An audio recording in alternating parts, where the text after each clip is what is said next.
가계부채가 경착륙하면 경기 침체 가능성이 커질 수밖에 없어서 가계부채 종합대책 발표를 앞두고 정부의 고민이 깊습니다.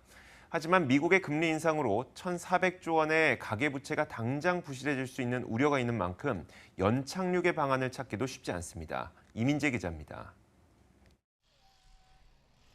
청와대는 당정협의와 경제관계, 장관회의 등을 거쳐 가계부채 총량 관리와 더불어 가계의 상환 능력을 높일 수 있는 가계부채 대책을 이달 말 발표할 것이라고 밝혔습니다. 모든 대출을 고려하는 DSR 가이드라인과 기존 주택담보대출까지 고려하는 신DTI가 구체화됩니다.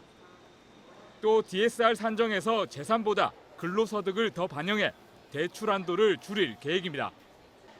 하지만 지나친 규제는 가계부채 경착륙으로 시장 침체를 낳을 수 있습니다.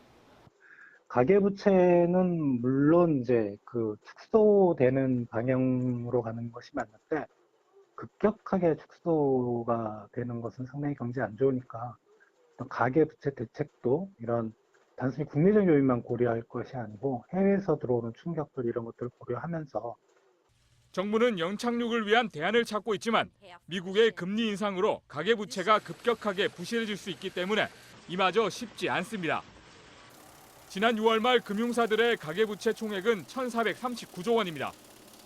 주택담보대출은 65%인 938조 원, 2건 이상 주담대를 가진 다주택자는 20%인 292조 원을 차지했습니다.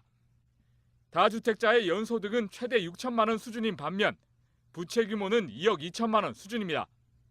이런 상황에서 미국이 금리를 인상하면 한국도 외국인 자금 유출을 막기 위해 금리를 올릴 수밖에 없어 부채 부담이 큰 다주택자부터 부실이 확대될 수밖에 없습니다.